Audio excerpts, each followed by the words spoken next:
Hi, very good morning. I'm Dr. Janak Patel, MD, General Physician. All my video lectures are mainly for educative purpose. This particular video lecture, what I am going to discuss today, is mainly for interns and the person who are going to practice. It will be very useful to you in your everyday practice. If you identify these cases, you will be able to pick them early and manage them properly.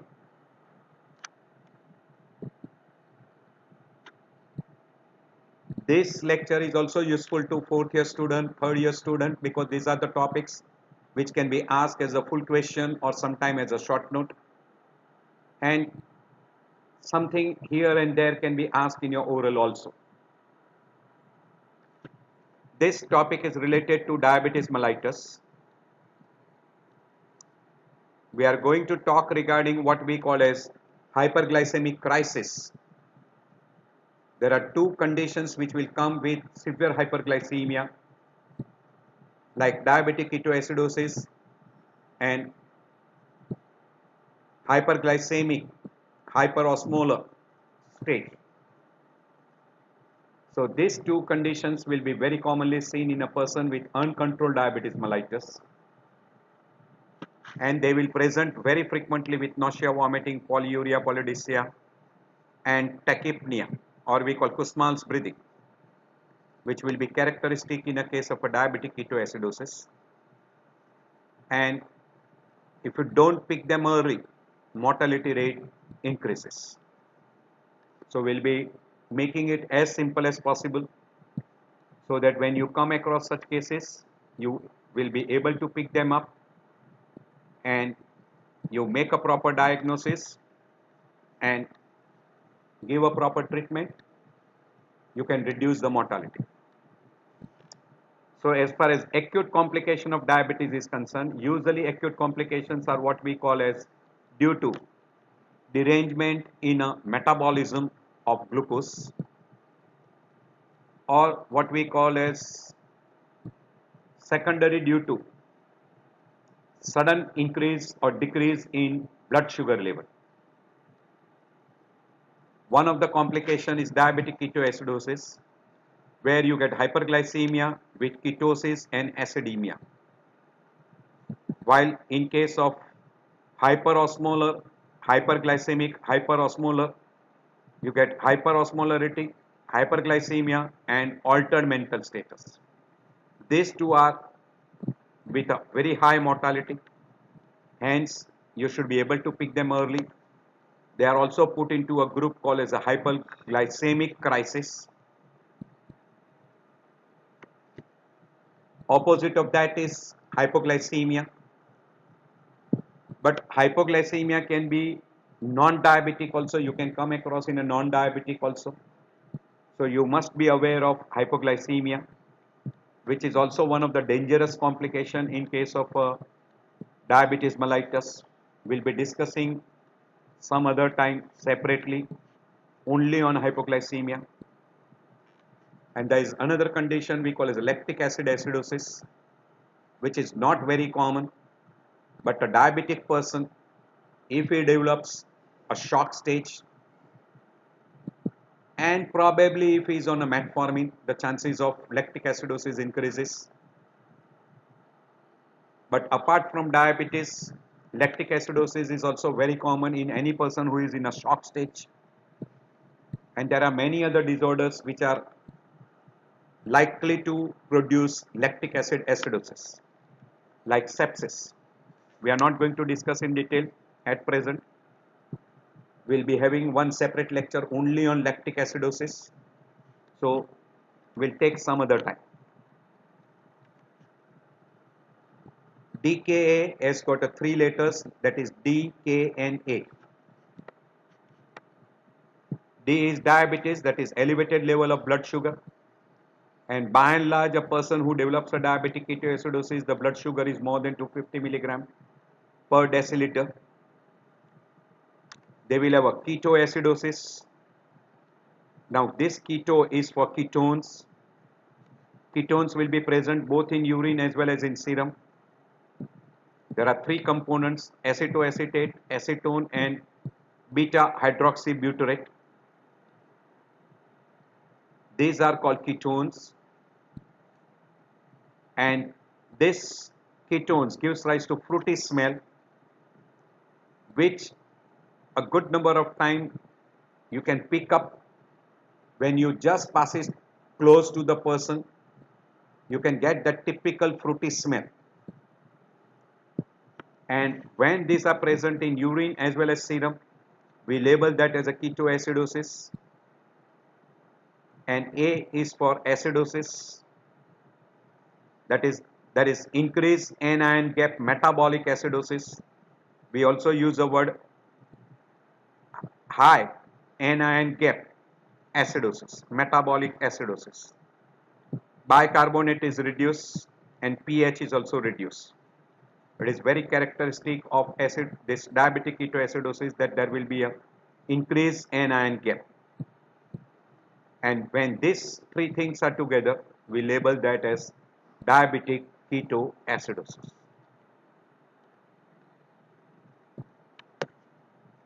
We already mentioned these two are the common complications secondary to hyperglycemia, that is diabetic ketoacidosis and hyperglycemic hyperosmolar coma, or we use the word state.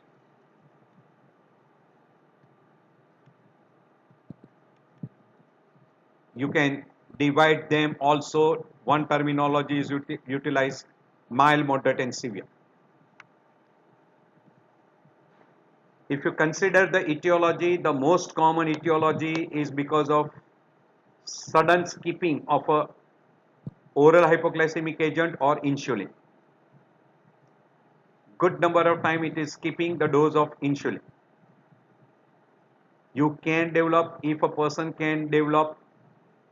has developed acute pancreatitis, or he had a heavy meal which was very rich in carbohydrate. There are good number of conditions which will precipitate diabetic ketoacidosis, and of that the most common 50% of the time diabetic ketoacidosis is triggered by gastroenteritis, UTI and respiratory tract infection like pneumonia. So indirectly infection accounts for almost 50% of the patient will precipitate into diabetic ketoacidosis. A person is already diabetic, good number of time it is uncontrolled diabetes, and on the top of that if he develops UTI or respiratory infection like pneumonia or gastroenteritis, the chances of diabetic ketoacidosis becomes very, very high. And we have already told you that missed insulin injections or defective pen device. At present, I had one patient where the cartridge in a pen got blocked because of precipitation of those insulin crystals, and person do not recognize that the insulin is not going into the body. He felt that he has taken insulin. Even in an indoor, we were not able to pick up that fault because that insulin cartridge remained the same, and then we could recognize that it is because of the precipitation of the crystals in a cartridge. And when cartridge was changed, insulin was given properly. This thing can happen where patient cannot recognize. So that patient could not had insulin, particularly lente insulin, for nearly 3 to 4 days at home. She went into diabetic ketoacidosis. Even in hospital also, she felt that she has taken the insulin. Blood sugar was not coming down. And then she recognized that the insulin was not going inside. We called the company man, pen was changed, needle was changed, and then the person could recognize that there is something fault in the cartridge, and he could see that there were a lot of precipitates which were there, and that was blocking the injections. This thing can happen. Yes, on the top of this, miss insulin injections, traumatic injury, emotional instability. During pregnancy also you can get precipitation. There are cardiovascular conditions like acute myocardial ischemia or like unstable angina, acute myocardial infarction, even stroke. We already mentioned pancreatitis. Very rarely a cocaine use or skipping of oral hypoglycemic agents. Very not uncommon, but first presentation of a diabetes mellitus can be in the form of diabetic ketoacidosis, but it is more common in type 1 where we get a complete insulin deficiency.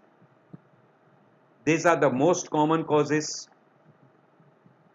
which can precipitate diabetic ketoacidosis. So precipitating events: 1. Infection, inadequate insulin administration or skipping the dose, cerebral infarct, coronary infarct, that is acute MI, stroke, mesenteric ischemia, peripheral ischemia, etc., cocaine, pregnancy. As far as risk factor is concerned, type 1 diabetes, most common presentation, and in that the most common is because of insulin skipping or omission of the dose, or having a very high carbohydrate diet, inappropriate sick day management, non-compliance, quite common. We have mentioned all the causes in type 2 diabetes mellitus. Also, poor glycemic control can precipitate more common as compared to a rigid control. And if the person is on a continuous insulin pump, in that particular, because of again skipping the insulin or because of instrumental error, also person can go into diabetic ketoacidosis. By and large, it is said that in type 1, diabetic ketoacidosis is very commonly seen, and it is usually seen less than 65 years of age. And hyperosmolar coma or hyperglycemic hyperosmolar is again common in more than 65 years old person. But if you look in this chart, diabetic ketoacidosis is common in both type 1 as well as type 2, but it is more common, you can see it is more common in type 2 rather than type 1, so it does not fit with this criteria. And hyperosmolar hyperglycemic condition, again you can see it is more common with type 2. So yes, by and large diabetic ketoacidosis is more common with the older age groups and more common with type 2. Mortality is more with hyperosmolar coma rather than diabetic ketoacidosis. But there is a high mortality if not treated. Now, what is the exact pathophysiology? In an uncontrolled diabetes mellitus, there are counter-regulatory hormones which are playing a major role, and these counter-regulatory hormones are glucagon, epinephrine, cortisol, growth hormone, etc. What is happening in a diabetic ketoacidosis? There is little insulin, while in hyperglycemia, hyperosmolar, there is too much glucose. If you look at both together, in hyperglycemic hyperosmolar also there is a little less amount of insulin and there is a high glucose. Here there is too little insulin and there is hyperglycemia. So both are overlapping each other. So if there is an insulin deficiency and if there are counter regulatory hormones which are markedly increased like glucagon, growth hormone, cortisol, catecholamines, etc., this will lead to abnormal metabolism of glucose, and that will lead to diabetic ketoacidosis. We'll be having one slide which you will be able to recognize that if insulin is not sufficient, it will usually produce lipolysis, increase lipolysis. Free fatty acids will be produced more. They will be delivered to liver, and in liver it will produce ketones or keto acids. Also, there will be counter-regulatory hormones like cortisol, catecholamines, and glucagon. This will stimulate lipolysis. They will also increase the level of free fatty acids, and they will also increase the production of ketones. At the same time, this particular hormones we call counter-regulatory hormone, they'll decrease the protein synthesis, they'll increase proteolysis, and this will be utilized for gluconeogenesis. So there will be increased gluconeogenesis and decreased glucose utilization. And because there is a decreased glucose utilization, there is hyperglycemia.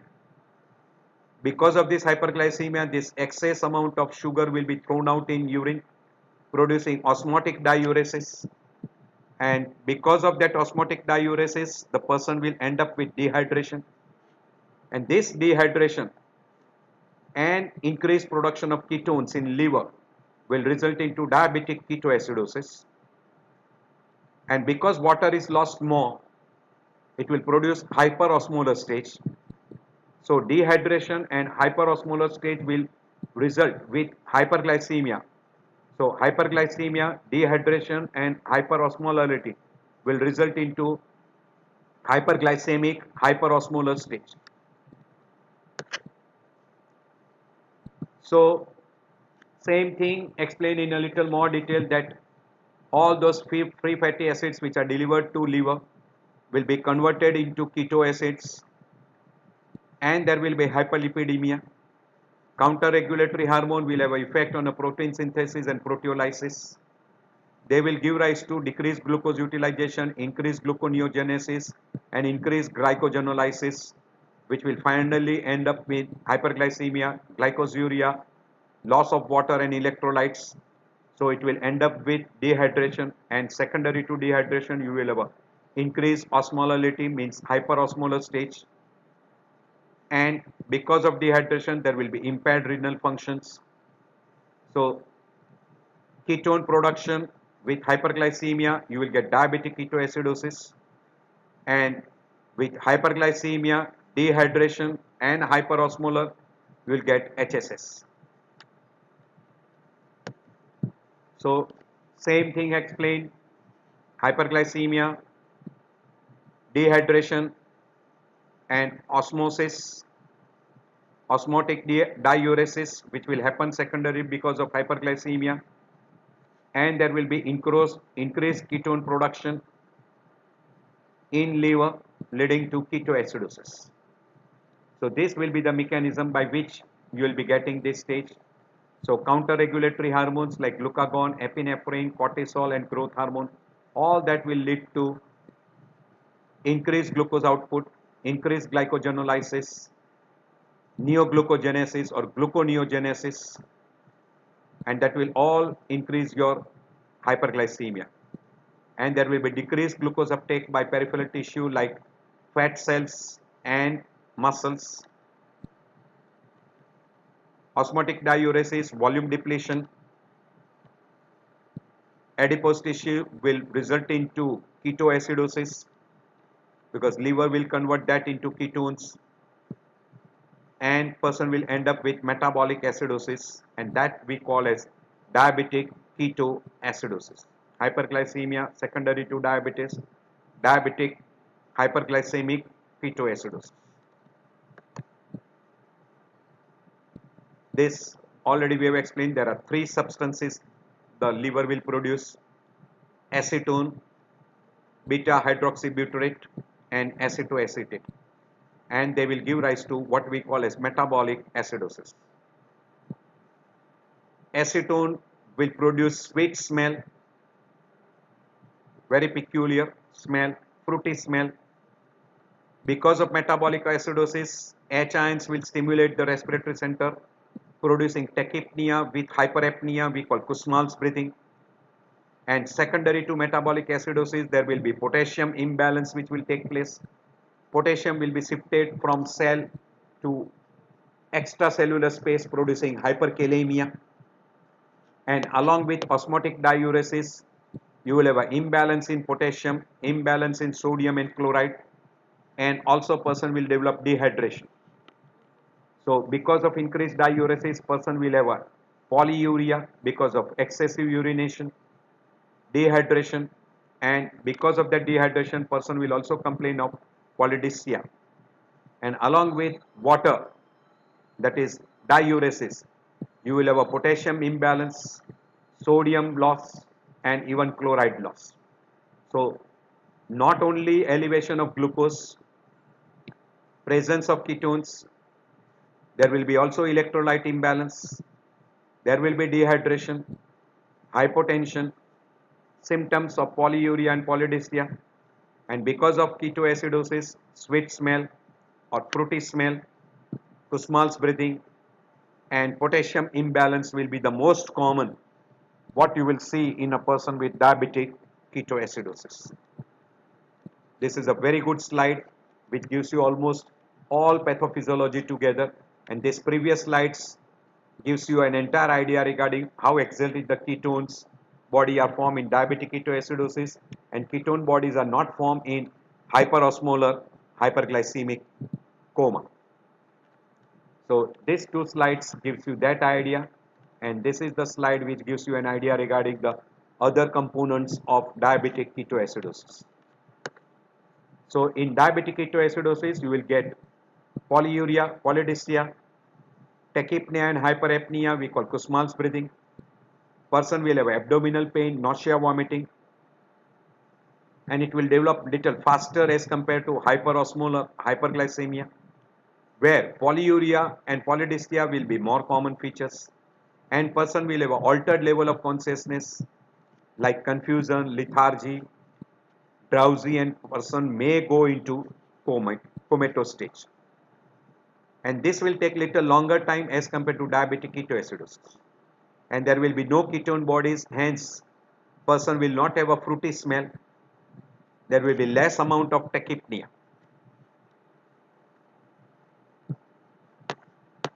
So in a diabetic ketoacidosis, vomiting is very common, altered mental status, abdominal pain, Kussmaul's breathing, that is tachypnea with hyperapnea, dry mouth, polydipsia, flushed face, fruity smell, tachycardia. These are the common diagrammatic or photographic way of presentation, and once you have this particular in your mind, you will be able to remember what are the common features in diabetic ketoacidosis. So nausea, vomiting, polyuria, polydipsia, Kussmaul's breathing, abdominal pain, occasionally fever. This Kussmaul's breathing is because of ketoacidosis, and fruity odor is because of ketones, which is thrown out in respiration. Hyperglycemia will produce osmotic diuresis, and secondary to osmotic diuresis, you will have a polyuria, polydipsia. Because of increased water loss, dehydration, dry tongue, tachycardia, hypotension, abdominal pain. Secondary to diuresis, person also develops an imbalance of potassium and sodium. Because of loss of potassium, person can develop hypokalemia, and because of loss of sodium, person can develop even hyponatremia. Secondary to ketoacidosis, fruity smell, Kussmaul's breathing, and altered mental status. And because of acidosis, person will have hyperkalemia. So potassium imbalance will depend upon which is predominant. Acidosis will produce hyper, and electrolyte imbalance due to osmotic diuresis may produce loss of potassium in urine. In general, on CNS, person can develop headache, drowsy, sleepy feeling, confusion, altered level of consciousness, and person can go even into deep coma. As far as muscle is concerned, weakness, occasionally person can develop seizures also. As far as GI tract is concerned, diarrhea may be one of the symptoms. In respiration, Kussmaul's breathing, sweet odor, or what we call is a fruity smell. In cardiovascular system, tachyarrhythmias, usually tachycardia, and because of potassium imbalance, person can develop cardiac arrhythmias. As far as stomach is concerned or GI tract is concerned, pain in abdomen, nausea, vomiting, and diarrhea may be one of the symptoms. This is most common in type 1 diabetes, but in everyday practice we see more common in type 2 diabetes as compared to type 1. In type 1, yes, being a brittle diabetic, ketoacidosis is common. But in type 2, the incidents are more, and we have already told you the precipitating factor like infection, missed insulin doses, defective pen device, acute MI, strokes, etc. Where there is a lack of insulin and there is excess of glucose. And we have already mentioned that it can be one of the first presentation, more common in type 1 diabetes rather than type 2. But in type 1, it can be the first presentation as a diabetic ketoacidosis.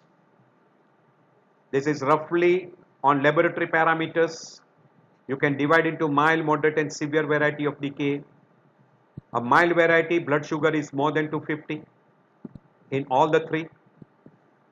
pH is more affected in severe, where it may go as low as 7, where it becomes more dangerous and person is likely to have a high mortality. Bicarbonate, if it is reduced to less than 10, again this is a sign of a severe acidosis. Urine acetone does not make any difference. Anion gap, if it becomes very high, the chances of high anion gap diabetic ketoacidosis, higher the anion gap, the chances of severity becomes more and more. And if the person is deeply comatose, again it is more in favor of severe diabetic ketoacidosis. Usually in a mild variety, person is almost fully conscious, may have a mild altered level of consciousness like altered mental status. Now as far as the difference between DKA and HSS, DKA is more common in type 1 while hyperosmolar is more common in type 2.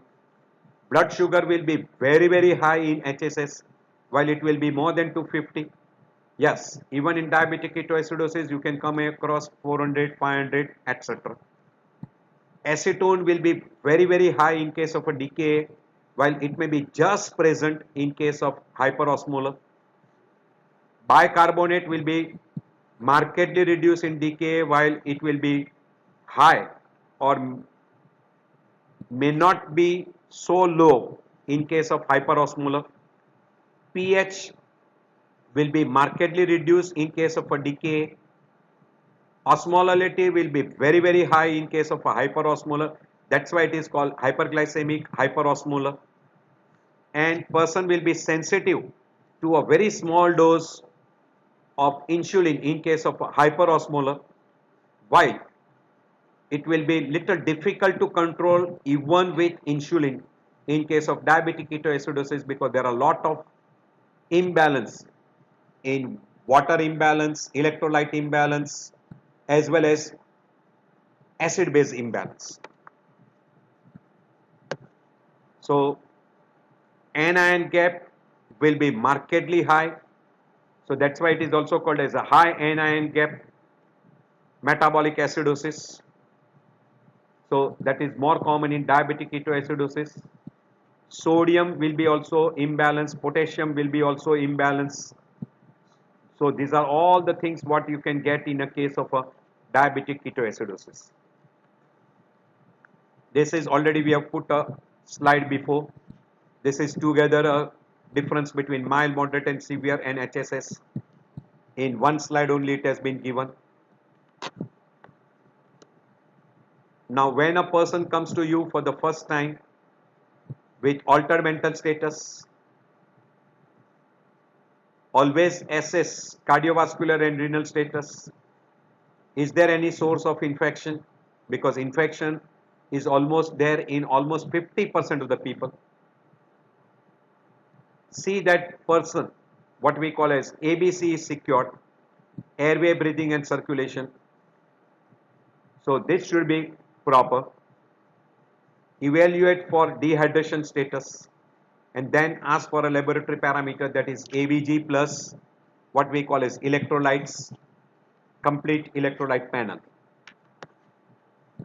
So ABG, CBC, glucose, electrolyte, bicarbonate, blood urea, creatinine, complete all those metabolic panels should be done. Acetone level can be examined in blood or urine. Complete urine analysis. Anion gap should be measured by using sodium minus bicarbonate plus chloride. To identify the site, you should go for a bacterial culture. And to find out the cardiac pathophysiology, you can go for even cardiac enzymes like troponin and try to identify the cause of hypertension.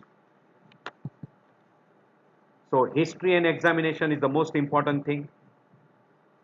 And investigation wise, ABG, CBC, complete electrolyte panel, ECG and urine analysis must be done. Person should be hospitalized, IVSS should be there, blood should be sent for investigation. These are all the investigation you ask for, right from ABG, CBC, electrolyte, renal panel, liver panel, all those should be examined. Potassium level should be examined. Either use saline or ringer lactate. Insulin should be started. Don't give rapid insulin because a rapid insulin can produce hypokalemia because potassium will be shifted inside. Dextrose can be started if a blood sugar comes down to 14 millimole, we call approximately close to 250. While treating, always keep a watch on potassium because hypokalemia can precipitate cardiac arrhythmia, dangerous cardiac arrhythmia, and person can die. So three things has to be established: elevated sugar level, ABG wise metabolic acidosis, decreased bicarbonate, decreased pH, and you should look for potassium imbalance.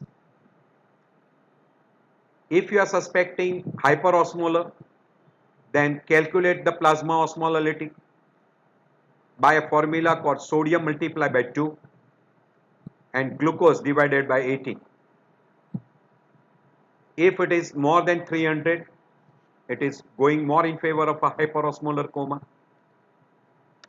So if glucose is say 600, this becomes very high because almost this division becomes more than 300 and sodium plus 2. So osmolality will increase tremendously. So sugar, acetone and metabolic acidosis gives you the answer regarding a diabetic ketoacidosis. Absence of acetone and metabolic acidosis and very high sugar level, more in favor of HSS. As far as metabolic acidosis is concerned, you will have a pH less than 3.5. There will be high anion gap. There will be low bicarbonate. So this should be checked.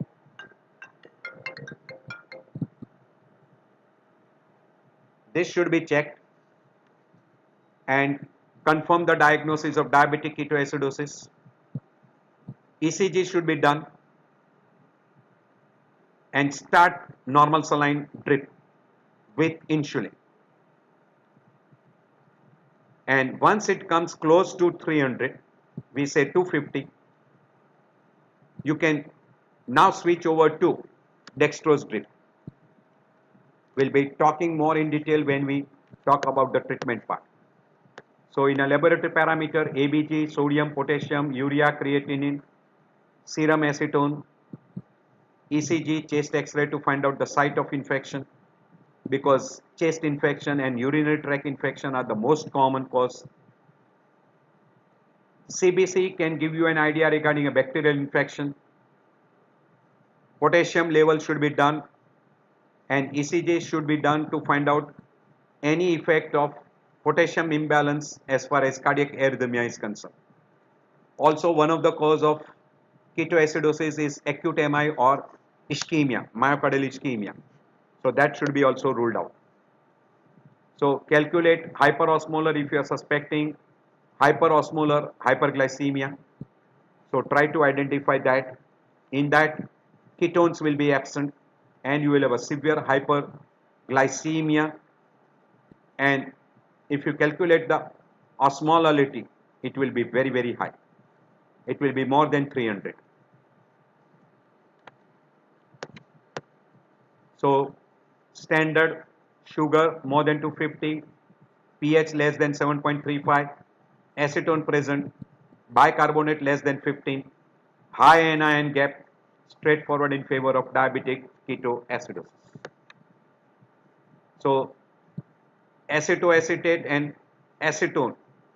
Acetone gives rise to fruity smell, and these two can be detected in urine by nitroprusside test, but this is not present in urine, so this cannot be detected. This is beta hydroxybutyrate is also one of the component in a ketoacidosis. Associated with hyponatremia quite frequently, so you should keep it in mind. Potassium imbalance is also common. Occasionally you can come across phosphate imbalance, magnesium imbalance, and even calcium imbalance. But we are always worried regarding potassium, more common as compared to sodium. But once in a while you can have a severe hyponatremia also associated with diabetic ketoacidosis. So hyperosmolar non-ketotic coma and lactic acidosis becomes a very close differential diagnosis as far as diabetic ketoacidosis is concerned. And in diabetic person, if a person comes with severe perspiration along with unconsciousness, always suspect hypoglycemia. As far as acidotic breathing is concerned, you can come across also in case of an end-stage liver disease, even in case of ammonia, which can be increased in hepatocellular failure, and once in a while in a hysterical individual also they can produce or they can mimic like acidotic breathing. They will have a hyperventilation. So these are some of the differential diagnoses what you should keep it in mind. As in a diabetic ketoacidosis, they come with an acute abdominal pain with nausea, vomiting. Good number of time it is misdiagnosed as an acute abdomen. So any person where you suspect an acute abdomen and you don't get any finding on physical examination in acute abdomen, do examine and get a history of diabetes. And if person is diabetic, rule out diabetic ketoacidosis. So these three are overlapping. We have already told you hyperglycemia, ketoacidosis and acidosis. And most common condition is diabetic ketoacidosis. These are the differential diagnoses of hyperglycemic stage. These are the differential diagnoses of metabolic acidosis, where you can have lactic acidosis, hyperchloremic acidosis, uremia, and drug induced like salicylates, methanol or ethylene glycol. This will produce this methanol and ethylene glycol will produce what we call as low anion gap metabolic acidosis. You should keep it in mind. Sorry, no. Not. This will also produce a high anion gap metabolic acidosis, but renal tubular acidosis will produce more of non or normal anionic gap metabolic acidosis. So even alcoholic ketoacidosis can produce ketoacidosis, starvation ketoacidosis, and this is, you can have a hypoglycemic ketoacidosis also. This should be kept in mind. Very easy way to differentiate between diabetic ketoacidosis and hypoglycemia. Hypoglycemia is because of insulin overdose. It is very, very acute. Blood sugar will be very low. There will be no acetone. And as soon as you give IV glucose, person will recover dramatically. So that is the very easy way to differentiate from diabetic ketoacidosis. Putting together all ketoacidosis, or what we call is a metabolic acidosis. In diabetic ketoacidosis, pH will be reduced, plasma glucose is elevated, there will be high anion gap, serum acetone will be markedly elevated, and osmolality will be slightly elevated. While in case of alcohol, pH will be reduced, glucose may be normal, anion gap will be elevated, acetone will be slightly elevated, and osmolality will not be affected. In starvation, pH may not be affected much. Glucose level may be close to normal, may be low or normal. Anion gap is usually not affected. Serum acetone is slightly elevated and osmolality is also not affected. In uremia, pH will be reduced, means person will have acidosis. Plasma glucose level is usually not affected. There is a high anion gap. Serum acetone is by and large negative. Serum osmolality may be slightly elevated. In lactic acidosis, plasma glucose is close to normal. There is a high anion gap. Serum acetone may be slightly elevated and osmolality is not affected. Indirectly, osmolality will be high in case of a diabetic ketoacidosis and acetone will be elevated. Osmolality is slightly elevated because of high sugar and diuresis. How you manage a patient? First, replace the fluid loss, because there is a large fluid loss. One, because of diuresis, osmotic diuresis because of hyperglycemia, and because of nausea, vomiting. So you are losing a good quantity of fluid by nausea, vomiting as well as by diuresis. Second component is control of hyperglycemia and metabolic acidosis. Third, replacement of electrolytes depending upon the electrolyte imbalance. Detection of precipitating factor and treatment of precipitating factor. This is a must.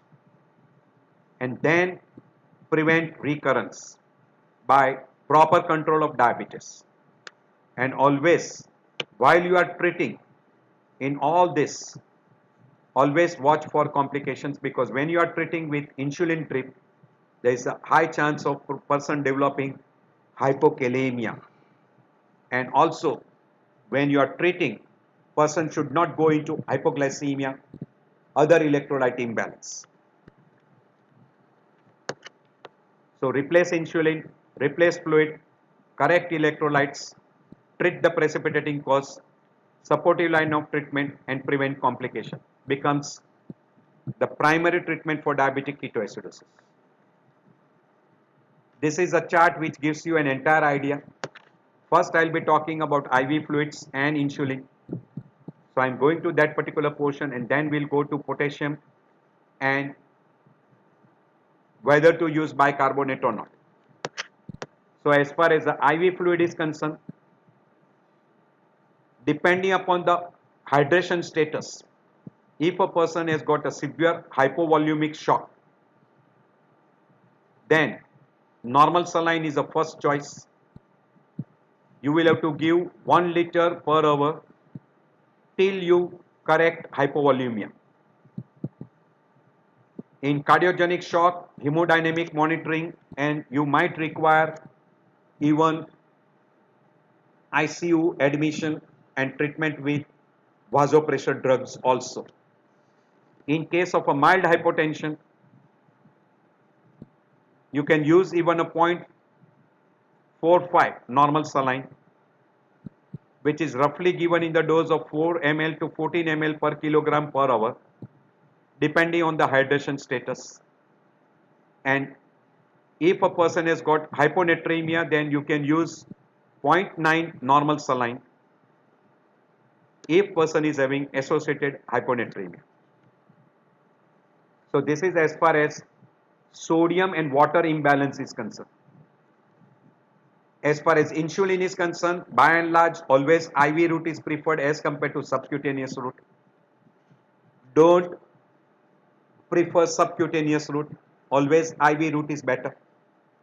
And in an IV route, by and large, right from 0.1 unit to 0.15 unit per kilogram is given as a bolus. But while giving a bolus, you must keep a watch on hypoglycemia. So usually you give in the form of an infusion, that is 0.1 unit per kilogram. Say, so if a person is weighing say 50 kg, so 0.1 multiplied by 50 will come to 5.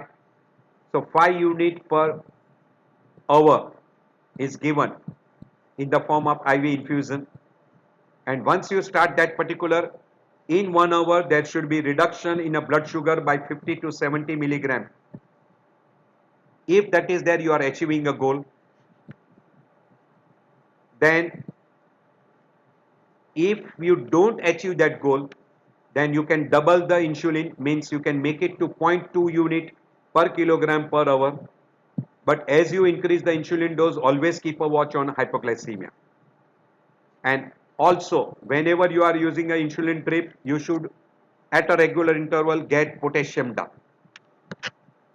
I am skipping over this particular slide. As far as sodium is concerned, we have already mentioned hyponatremia is very common in both diabetic ketoacidosis as well as hyperosmolar. And while you are treating, there will be also a chance of getting sodium imbalance. So calculate the sodium imbalance and then decide according to that what to use. Find out the precipitating factor and treat the precipitating factor, which is a must while treating a patient of diabetic ketoacidosis. Phosphate imbalance is not very common, but that should be also kept in mind. Bicarbonate usually is not required unless a person develops a severe ketoacidosis, then only you might require a bicarbonate. Usually bicarbonate is not of much use, but by using a bicarbonate, further you can produce an electrolyte imbalance, particularly of potassium. So once you have started a treatment, always keep a watch on hydration status, glycemic status, and electrolyte imbalance. Among electrolyte imbalance, particularly potassium and sodium. So you should have a regular checkup for hydration status at an interval of 1 to 2 hours, glucose checkup at the interval of 1 hour, depending upon how he is improving, and electrolyte status from 2 to 4 hours interval, depending upon potassium imbalance and sodium imbalance. Once the volume status is normalized, mental status is normalized, anion gap becomes less than 12, means metabolic acidosis is corrected, bicarbonate level comes closer to 18 or more than 18, and pH becomes closer to 7.35. Now, insulin drip can be converted into subcutaneous insulin. This can be decided after looking at volume status, CNA status, anion gap, bicarbonate level, and acid base balance. So once you normalize volume status, mental status, anion gap is reduced, bicarbonate is elevated, so it is close to normal. As it comes closer and closer to 24, we call good improvement, and pH comes closer to 7.3. You can convert them from insulin drip into subcutaneous insulin. Some of the most common complications. One is infection, dehydration and sepsis. Vascular thrombosis is quite common. Hypokalemia, very common because of acidosis. While treating, sometimes giving a rapid infusion will produce overhydration and pulmonary edema. Also because of overhydration, you can get cerebral edema. Chances of ARDS, thromboembolism is very common.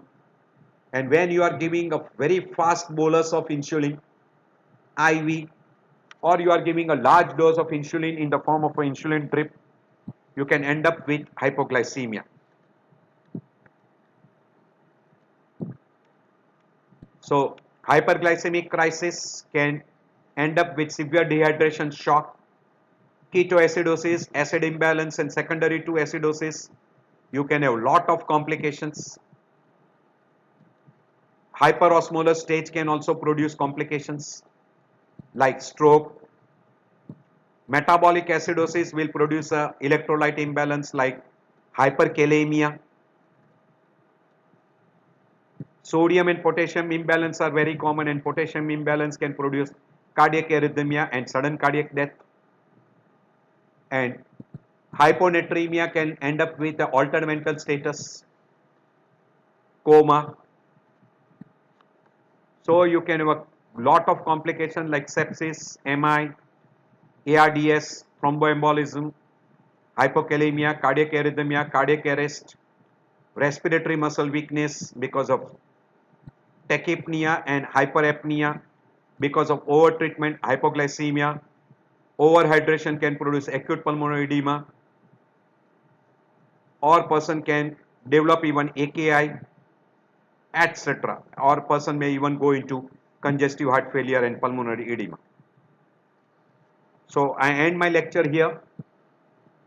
I hope this lecture will be helpful to you. So whenever you suspect a diabetic ketoacidosis is very common. Hyperosmolar is not so common, but that also you can see. Recently only we had seen one patient with a hyperosmolar coma. So you can pick up those cases. If you pick them early, you can reduce the mortality. This will be very helpful to you during your internship as well as during your private practice or when you start your practice. If you like this particular lecture, please press button like and subscribe. And if you feel, you can share with your friends also. And you can press bell icon so that you get a regular message whenever I upload the different videos. So I thank you all for taking out time. I know that your time is valuable and I appreciate you for spending some of the time with me. I feel this lecture will be very helpful to you. See you in next lecture.